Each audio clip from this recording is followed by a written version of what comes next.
My family always said I'd never make it in tech. I was just playing with computers while my brother was getting standing ovations at Harvard. They didn't invite me to his graduation because they thought I'd embarrass them. But at a networking event full of CEOs and Ivy Leaguers, one man stopped the room and asked, "Wait, she built that app." Suddenly, every head turned, and for the first time in my life, they were the ones, speechless. Growing up, I was the quiet one. The girl who sat in her room for hours, hunched over a second-hand laptop with cracked hinges writing lines of code just to see if she could make a pixel dance across the screen. While other kids were playing soccer or making TikToks, I was building calculator apps and designing websites no one asked for. To me, coding was like magic, pure logical, elegant magic. But to my family, it was nonsense. My parents were the kind of people who believed in real achievements. Report cards with straight A's, college admissions from Ivy Leagues, awards, trophies, diplomas framed and hung on the living room wall. And in our house, there was only one star worth celebrating: my older brother Andrew. Andrew was everything they wanted: valedictorian of his class, president of the debate team, and eventually a Harvard admit. My mom nearly cried when he got his acceptance letter. My dad opened a bottle of champagne. I made him a simple app that automatically tracked Andrew's class schedule and synced reminders to his phone, thinking maybe they'd be proud. They barely looked at it. "It's cute," my dad said, "but your brother's working on real things." That was always the theme. Andrew was serious. I was a hobbyist. He was the golden child. And I was just Jenna. The girl who talked too fast about things no one understood and never wore makeup to family dinners.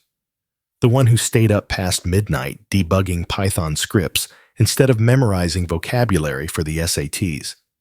The divide only grew as we got older. At school, I wasn't unpopular, but I wasn't seen either. Teachers said I was bright, but distracted. Friends called me quirky, which felt like a polite way of saying weird.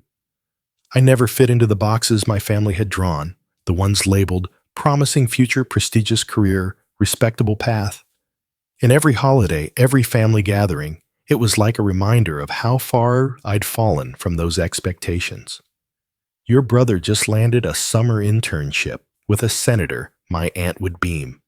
And Jenna, my uncle, would ask, "She's still doing her computer thing," my mom would answer with that tight-lipped smile that said she wished I were doing anything else. But here's the thing they didn't understand. I loved my computer thing. I wasn't trying to follow Andrew's path. I was building mine. Every time I opened my laptop, I felt free, like I was creating something that belonged entirely to me. I taught myself languages they'd never even heard of. I joined online coding communities where people spoke my language. I built apps for local nonprofits free of charge, just because it felt good to help. Still, nothing I did seemed to count. When Andrew gave his senior speech at his high school graduation, my parents cried again. When I won a regional hackathon for building a mental health support app, they didn't even come. I texted my mom a photo of me holding the first place certificate. She replied, "That's nice, sweetie. Have you considered applying to real colleges?" I stopped trying after that. I never said it out loud, but there was a part of me that wanted their approval more than anything. I wanted to feel seen. I wanted to be enough. Not compared to Andrew, not as some second-best sibling, but as me. Just me. The summer Andrew finished his second year at Harvard, my parents threw a celebration dinner. It was supposed to be a small thing, just family, and a few of Andrew's mentors from college. I wasn't really invited, but I showed up anyway. I'd just launched a beta version of that same mental health app I'd built from scratch, the one that won the hackathon. And deep down, I hoped maybe someone in the room would ask what I'd been working on. They didn't. Andrew gave a speech. Everyone clapped. His mentor, a well-known investor and former tech executive, praised Andrew's intelligence and tried to push me to draw. My parents soaked it all in like sunlight. Meanwhile, I sat in the corner, sipping flat soda, invisible as ever. I told myself I didn't care, that I was used to it, that I didn't need them to recognize me. But that night, the night I overheard my own mother say, "Jenna doesn't really know what she's doing with her life," something shifted inside me. I wasn't angry. I was done. Done waiting for their applause. Done shrinking myself to fit into a version of success they understood. I knew what I was capable of. I just needed the right moment to show it, not for them, but for me. And that moment was closer than I thought. After that dinner party, I tried to keep my head down. Not because I wanted to disappear, but because I didn't have the energy to fight anymore. Every interaction with my family chipped away at my confidence. If they weren't outright dismissing my work, they were ignoring it completely. One Sunday morning, I walked into the kitchen to find my dad reading the newspaper, the kind with real ink and big headlines. He was beaming.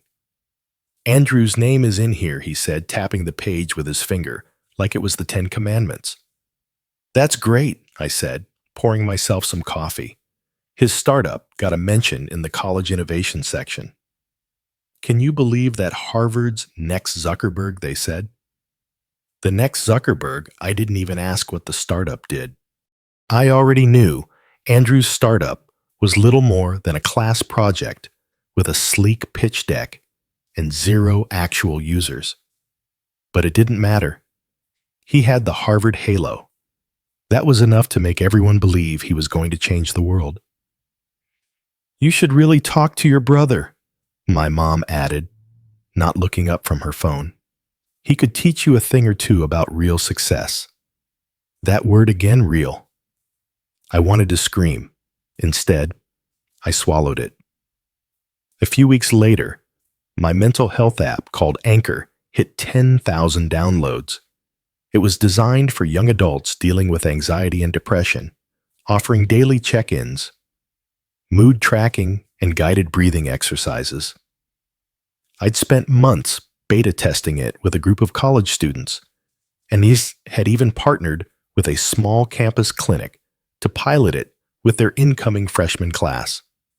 It was the first thing I'd ever made that truly felt like it was helping people. I brought it up at dinner one night, cautiously, like someone testing the temperature of boiling water. "Anchor hit 10,000 downloads today," I said, trying not to sound too eager. "The clinic at Riverside University wants to use it during orientation next semester." There was a brief pause. My mom blinked. My dad chewed his food. "That's nice," he said, finally wiping his mouth. "But be careful with that kind of thing.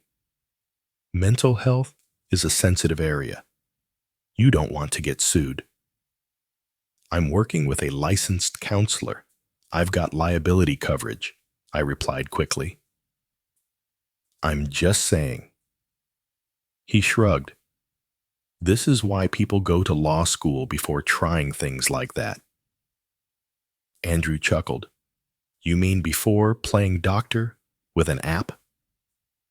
It felt like a slap, a quiet one, but sharp. "You know," he continued, "if you ever want to build a real company, I could introduce you to some people, investors, advisors, people who understand tech at scale." I stared at him. I'd been building software since I was 14. He barely knew how to use GitHub. Thanks, I said flatly. But I'm good. He shrugged again, that smug Harvard shrug I'd come to hate. The real breaking point came a month later. Andrew was invited to give a commencement speech at his old high school, the same one we both attended. It was a big deal. My parents pulled out all the stops. New suits, professional photos, even a catered dinner after the event. The whole family was buzzing. They didn't ask me to attend. Not that I expected to be on stage, but I thought maybe I'd be invited at least to sit in the audience. Instead, my name never came up. I only found out about the event because I saw Andrew's picture on Instagram, standing at the podium with a massive banner behind him, honoring excellence in the next generation. He wore the same smug grin he always did when he knew the world adored him. That night, I sat on my bed, scrolling through comments. So inspiring. What a role model Harvard really raises champions. Not one person mentioned his sister, the one who quietly launched an app helping thousands of college students feel less alone. I got up, grabbed my backpack, and went for a walk. My heart was pounding. Not with jealousy, not really. It was something deeper. Emptiness, disbelief, grief maybe, like I'd lost something I never really had, to begin with a place in my own family. The next morning, I confronted my parents. Why didn't you tell me about Andrew's speech? My mom looked up from her coffee, startled. It was just a school thing, Jenna. We didn't think you'd want to come. You didn't think, I said, my voice shaking. Or you didn't want me there. My dad put down his fork. Let's not make this about you. I laughed. It came out brittle. It's always about Andrew. I could build something that actually saves lives, and you'd still act like it's some silly side project. That's not fair, my mom said. We support you. No, you tolerate me, I said. You support him. No one said anything after that, just silence. I walked out of the room, my hands clenched at my sides. I'd tried to be patient. I'd tried to be humble. But I was done waiting for them to see me. I didn't need their approval, not anymore. Because deep down, I knew something they didn't. The world was about to find out exactly what I was capable of. And this time, they wouldn't be able to ignore it. I poured every ounce of frustration into my work. For the next several months, I lived like a ghost in my parents' house.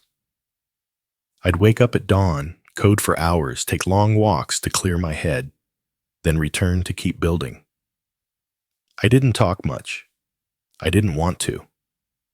Every conversation felt like an invitation for them to remind me that I wasn't enough. But Anchor was growing.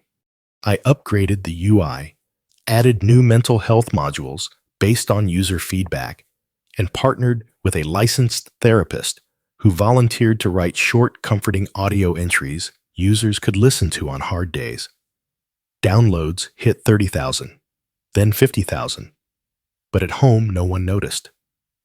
Or if they did, they said nothing.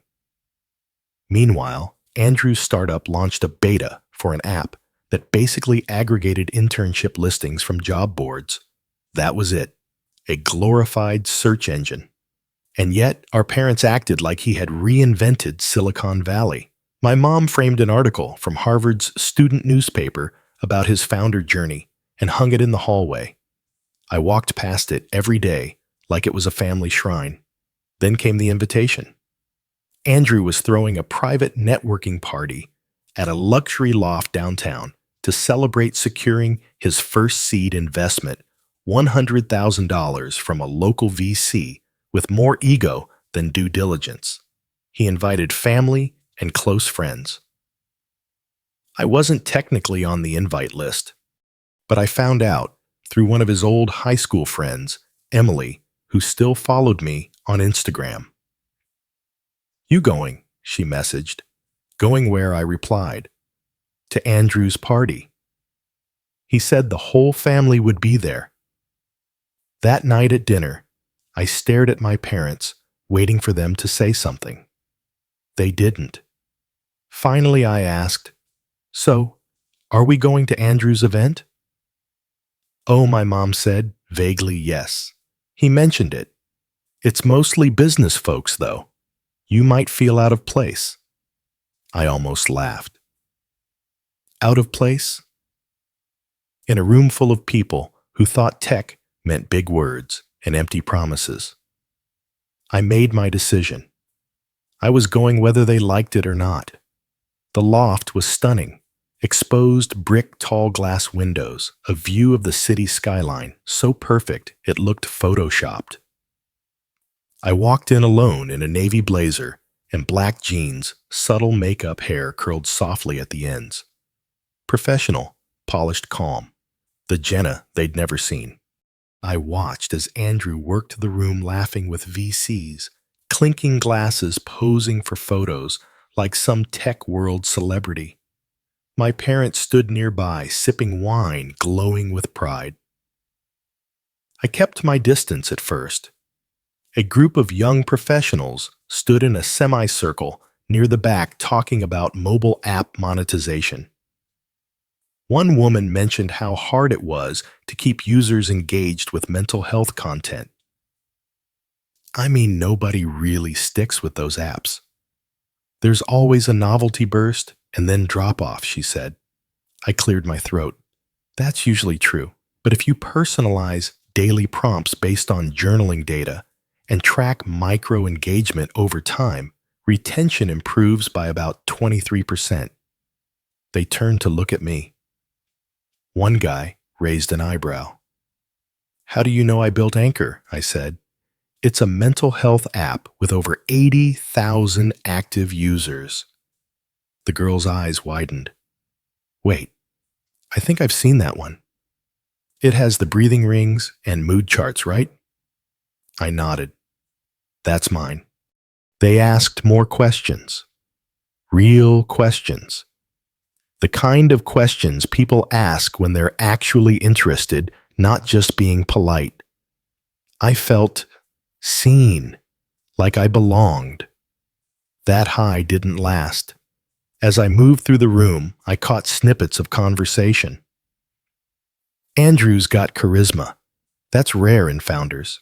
He's going to go far. Just look at that pitch deck. Harvard kids, man, they're just built different." At one point, I tried to speak with a mentor I'd heard of, a former CTO who now coached young startup teams. I introduced myself, but before I could explain my work, he looked over my shoulder and said, "Excuse me, is that Andrew?" and walked away mid-sentence.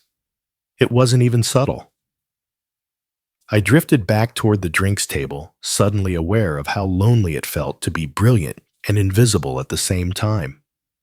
Then came the moment that changed everything. Andrew was on stage, thanking everyone for coming, when a man in his late 40s stepped forward and interrupted politely. "Before you wrap, may I say something?" Andrew hesitated. Sure." The man took the mic. He looked familiar, but I couldn't place him. "My name is Greg Walker," he said. "I'm an angel investor, but more importantly, I'm a father. 2 months ago, my daughter had a severe panic attack at school. We didn't know how to help her. She wouldn't talk, wouldn't eat. Then one night she downloaded an app. The room fell quiet. She showed it to me the next day. It had this soft, glowing interface and asked her to check in with her feelings.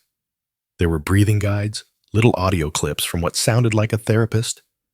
She told me, "Dad, this app gets me." He paused. His voice cracked slightly. It was the first time I'd seen her smile in weeks. That app brought her back. Andrew smiled politely, nodding, like he had anything to do with it. "And tonight," Greg continued, "someone here told me the creator of that app is in this room.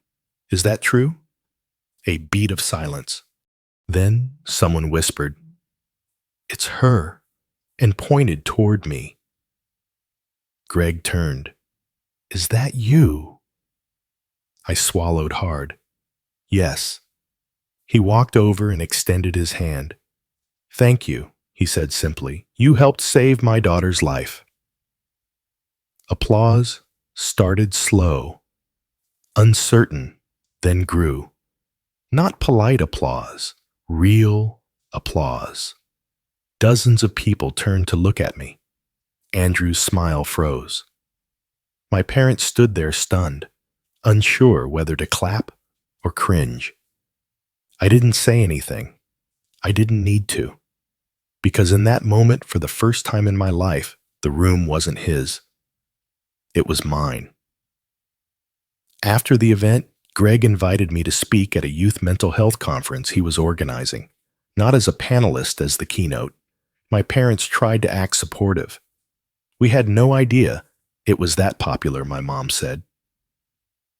"Why didn't you ever tell us?" my dad asked. I shrugged.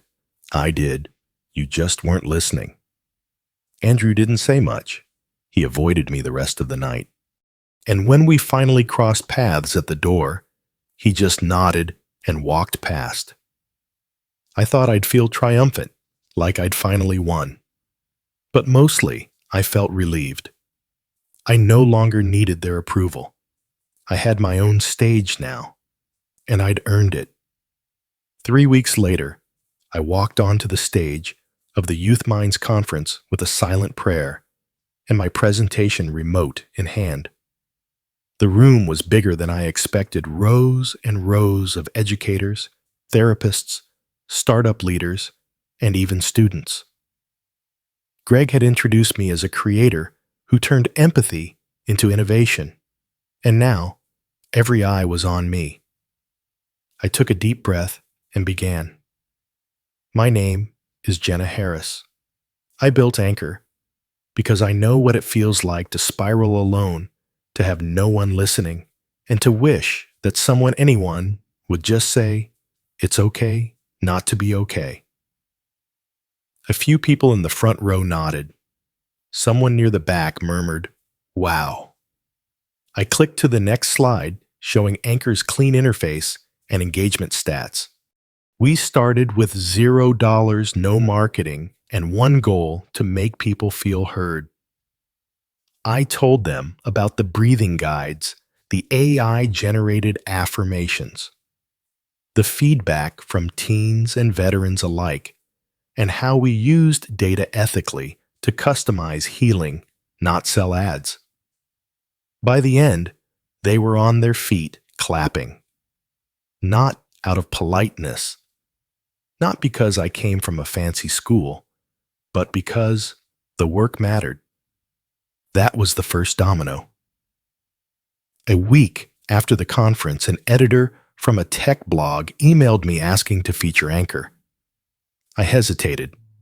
At first, I didn't want the attention for myself, but I agreed. The article titled "The App That's Quietly Saving Lives" went viral. Anchor's downloads spiked. Our servers crashed twice. Then came investor calls. At first, I ignored them. But when Greg offered to help vet serious ones, I relented. With his guidance, I raised $500,000 in pre-seed funding without giving up control. The best part, every headline had my name on it. Not Andrew's. Not anyone else's. Mine. That's when karma really got to work. One afternoon, while I was on a video call with a team of developers in Seattle I'd just hired, I got a text from Emily Andrews' high school friend, Emily. Just so you know, Andrew tried pitching something that looks a lot like Anchor to a VC. I know. He even called it a wellness engagement tracker. But the guy already knew your name, Emily. He shut him down mid-pitch. Emily. Thought you'd appreciate that I did. It was poetic, really. He had the stage, the spotlight, the network, and still he had to live in the shadow of what I actually built. And the truth, he couldn't copy authenticity. About a month later, I was invited to speak at a local Women in Tech panel. As I stepped onto the small auditorium stage, I caught sight of someone unexpected in the back row. Andrew. I wasn't sure what stunned me more, that he came at all, or that he looked tired, smaller somehow. After the panel, as the crowd filed out, he approached me near the exit. "Hey," he said, hands in his pockets. "Hey." He shifted his weight. "You're everywhere now. LinkedIn's been blowing up with your name." I gave a neutral smile. "Yeah, it's been a weird few months." "You did all that on your own." I paused. "I did all that when no one believed in me, including you." He winced just slightly. "I didn't know it meant that much to you. The way we treated you." I looked him in the eye. "You didn't have to know. You just had to care." He opened his mouth to respond, but stopped. "I'm happy for you," he said at last. I nodded. "Thanks." That was it. No grand apology, no dramatic tears. But in that moment, I saw something shift behind his eyes. Recognition. That for once, he was the one watching me take the stage. My parents softened after that. Not dramatically, not overnight, but it was in the little things. My dad forwarded me an email from his friend asking about mental health resources for teenagers. Thought maybe you could help him. My mom asked if she could beta test a new feature we were adding to Anchor. I know I'm not your typical demographic, but I'm curious. And one Sunday, while we were having coffee, she said quietly, "Your keynote speech was beautiful. We're proud of you." It wasn't everything I wanted, but it was enough, because I no longer needed their praise to know my worth. I had built something real, and I had done it as me, not the version they wanted, not the backup to Andrew's spotlight, not the disappointment with her laptop. Just Jenna, the girl who coded in silence, who turned pain into purpose, and who, when no one else believed in herself. 6 months later, I found myself walking through the halls of the very university that once rejected my application. Only this time, I wasn't here to beg for admission or prove my worth as a student. I was here as a keynote speaker for their Innovation in Mental Health Symposium. As I stepped onto the stage, the spotlight warm on my face, I scanned the crowd.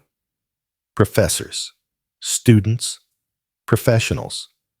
Some wore suits, some wore hoodies, but all were listening, really listening. I took a breath and smiled. When I was younger, I began, I thought success looked like a degree, a title, or someone else's approval. But I've learned that success is building something that matters even if no one claps at first. A quiet murmur of agreement moved through the room. Anchor was never about going viral.